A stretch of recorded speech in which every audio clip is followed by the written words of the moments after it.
di sebuah desa kecil yang masih asri, di mana udara pagi selalu beraroma tanah basah dan suara burung menjadi alarm alami. Tinggal seorang ayah bernama Pak Cahyo bersama anak sematawayangnya, Lucky, siswa kelas 6 SD.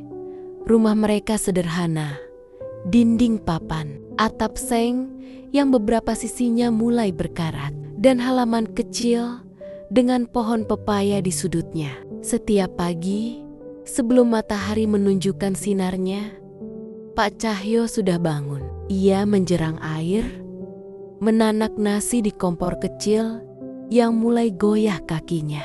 Sementara itu, Lucky, bocah berkulit sawo matang dengan rambut yang selalu sedikit berantakan, mengucek mata sambil keluar dari kamarnya. "Pagi, Pak," katanya dengan suara serak baru bangun. Pak Cahyo tersenyum, senyum yang tetap hangat meski kelelahan selalu menempel di wajahnya. "Pagi, Ki, cepetan mandi, nanti telat sekolah." Mereka sarapan seadanya, nasi hangat dengan tempe goreng. Sesekali, kalau rezeki sedang baik, mereka bisa makan telur atau lauk tambahan pemberian tetangga. Desa mereka masih hijau, pepohonan jati berjajar di tepi jalan. Setiap pagi, ibu-ibu desa mengayuh sepeda menuju pasar. Bapak-bapak membawa cangkul menuju sawah, dan anak-anak berlari-larian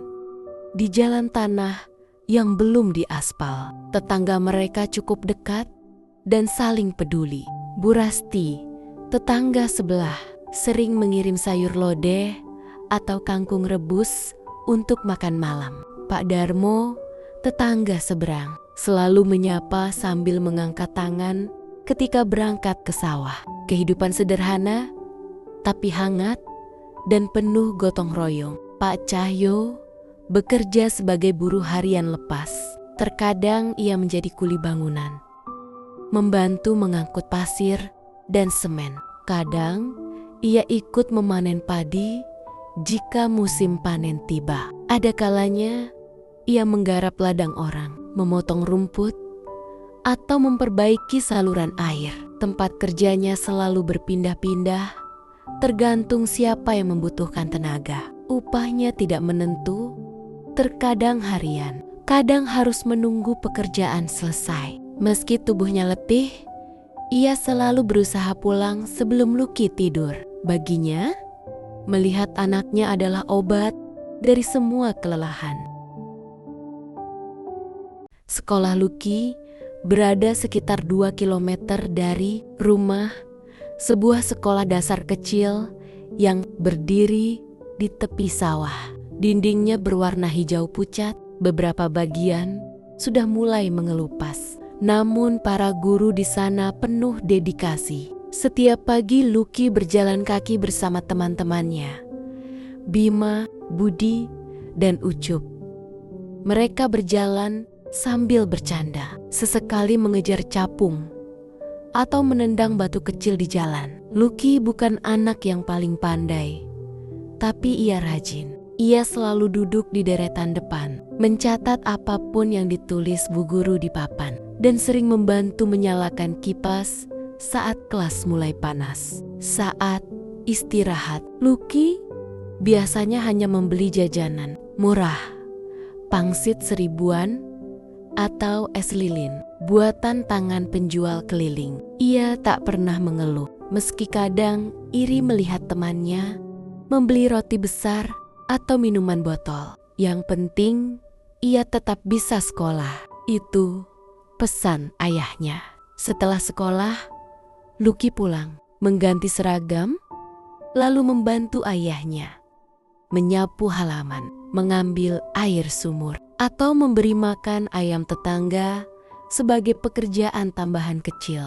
Desa mereka sore hari hidup kembali. Anak-anak bermain bola di lapang kecil. Ibu-ibu duduk mengupas sayur. Bapak-bapak pulang dari sawah sambil mengelap peluh. Sesekali, Lucky menunggu ayahnya di depan rumah sambil memainkan buku gambarnya, berharap ayah pulang tidak terlalu malam. Jika pekerjaan selesai lebih cepat, Pak Cahyo pulang membawa tubuh penuh debu. Lucky akan membawakan air agar ayahnya bisa mencuci muka. Mereka makan bersama, kadang sambil menonton televisi kecil yang tabungnya mulai gelap di bagian sisi. Setelah itu, Pak Cahyo membantu Lucky belajar matematika atau menyiapkan PR. "Pak, nanti kalau aku gede, aku pengen jadi guru," kata Lucky suatu malam. Rakitan lelah, Pak Cahyo luluh seketika.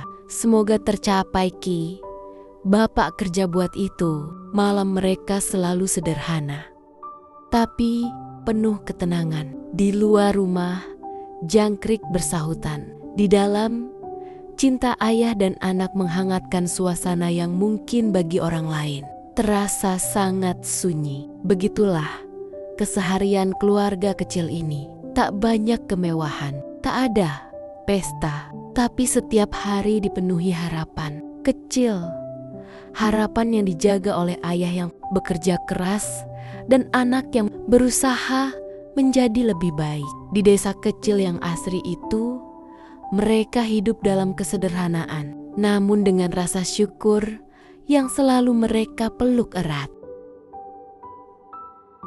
Hari itu, sepulang sekolah, Lucky berjalan pelan melewati halaman rumah. Saat hendak masuk, ia melihat sesuatu yang membuat langkahnya terhenti. Di dekat pintu, sandal jepit satu-satunya milik ayahnya yang selalu dipakai bekerja, pergi ke warung, bahkan ke proyek. Tergeletak dengan kondisi menyedihkan, talinya hampir putus. Solnya sudah semakin tipis sampai warnanya pudar. Lucky terdiam, dadanya terasa sesak melihat betapa keras ayahnya bekerja setiap hari, namun selalu mengutamakan dirinya terlebih dahulu.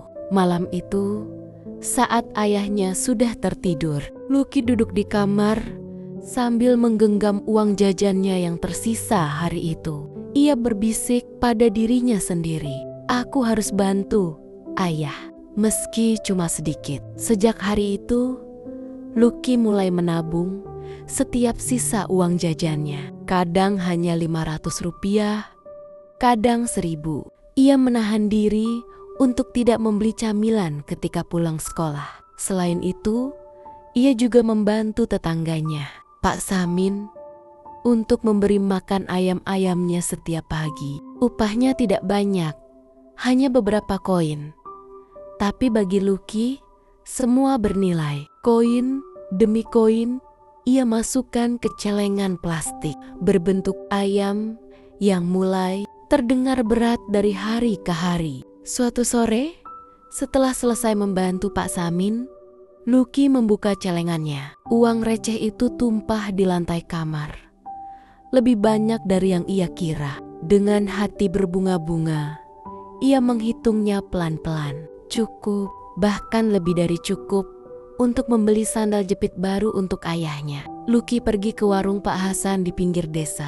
Tangannya gemetar saat menyerahkan uang receh yang ia kumpulkan dengan penuh perjuangan itu. Pak Hasan tersenyum haru. "Kamu anak baik, Lu. Ayahmu pasti bangga." Lucky hanya tersenyum malu, memeluk plastik berisi sepasang sandal jepit baru berwarna hitam yang lebih tebal dan kuat. Sore itu, Pak Cahyo baru pulang dari kerja.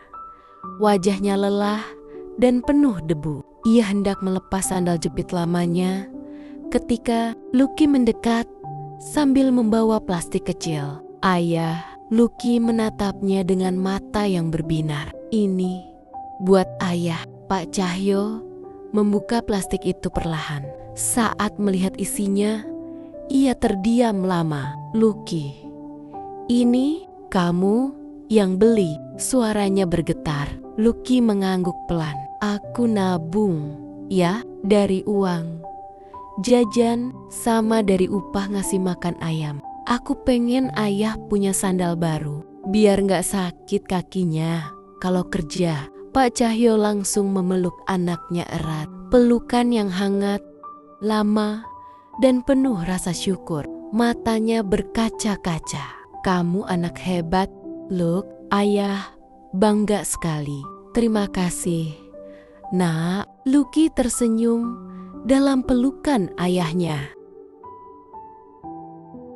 Sejak hari itu, hubungan Pak Cahyo dan Lucky semakin dekat. Mereka menjadi lebih semangat menjalani hari-hari meski dalam keterbatasan. Sandal jepit baru itu bukan sekadar alas kaki. Ia adalah simbol cinta sederhana yang lahir dari ketulusan seorang anak kecil yang hanya ingin meringankan beban ayahnya. Dan di rumah sederhana itu, kebahagiaan tumbuh bukan dari harta yang banyak, melainkan dari rasa saling peduli yang selalu membuat hidup terasa cukup.